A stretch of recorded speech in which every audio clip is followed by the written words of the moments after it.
Многие женщины недовольны цветом своих волос и стараются сделать его ярче и насыщеннее. Как заставить свои волосы выглядеть ярче и не навредить, я расскажу вам сегодня в нашей программе. Если вы решили кардинально поменять свой цвет волос, то это не проблема в современном мире. Сегодня химические красители представлены на любой вкус и цвет, можно всю жизнь пробовать и искать свой цвет и стиль. В нашей сегодняшней программе вы узнаете, как правильно выбрать краситель и покрасить волосы в домашних условиях, не принеся им вреда. Все химические красители делятся на несколько групп. Есть перманентные красители, это стойкие красители, которые окрашивают ваши волосы в любые цвета и держатся на волосах от 4 до 6 недель. Есть красители, которые являются оттеночными красителями. Это могут быть муссы, это могут быть любые оттеночные красители. Есть красители, которые мы называем бличи, это красители, при помощи которых мы достигаем блонд или белые пряди. При выборе красителя не забудьте учесть ваш натуральный цвет волос. Это очень важно, сделать это правильно, от этого будет зависеть результат вашего окрашивания. Я вам не советую в домашних условиях осветлять свои волосы, менять тон своего цвета более чем на 4 тона. Что это значит?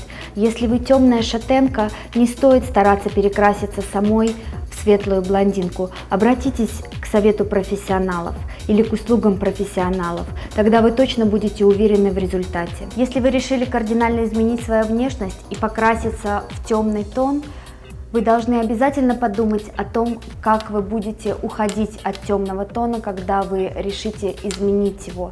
Если вы имеете достаточно светлые волосы и не хотите оставаться в темном тоне больше, чем на полгода, пожалуйста, не применяйте перманентный краситель. Вы можете изменить свою внешность при помощи пенки или при помощи безаммиачных тонеров. Это поможет сохранить ваши волосы и не нанесет вреда вашим волосам при переходе из одного цвета в другой.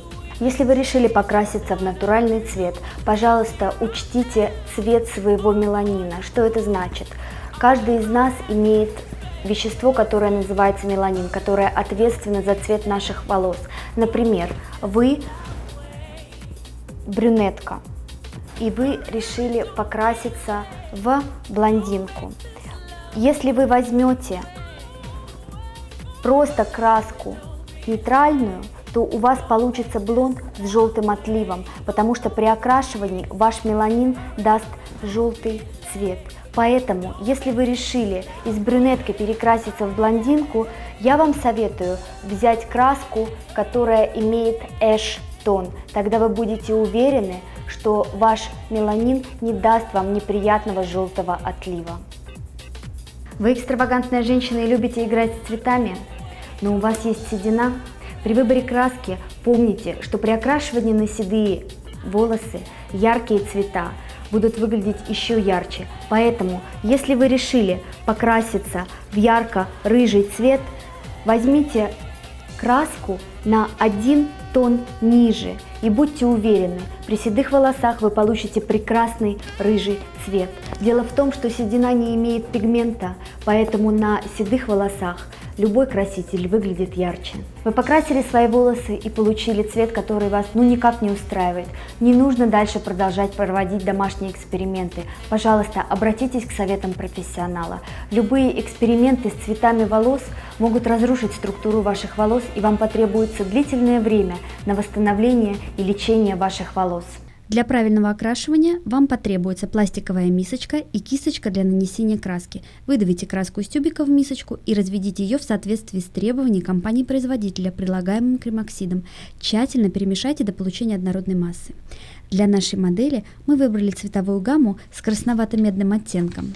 Затем вам нужно разделить волосы 4 диагональными проборами и начинайте наносить краску с затылочной зоны, сверху вниз, двигаясь от середины к боковым зонам.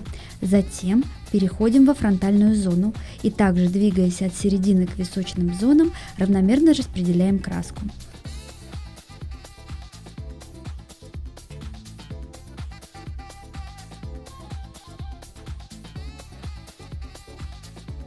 Очень важно следить за тем, чтобы окрашенные волосы при корневой зоне не прилегали к голове.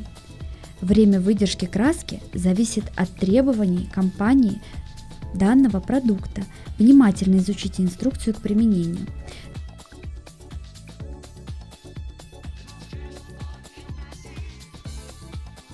За 10 минут до окончания процесса окрашивания слегка смочите оставшиеся концы волос водой и широкой расческой прочешите краску от корней к кончикам волос. Это даст вам возможность освежить уже потускневший, ранее окрашенный цвет. Чтобы меньше нанести вред волосам и более качественно окрасить волосы, я вам рекомендую обратиться за помощью к специалистам. Пусть ваши волосы отличаются здоровым блеском и насыщенным оттенком. Салон Фигаро всегда к вашим услугам.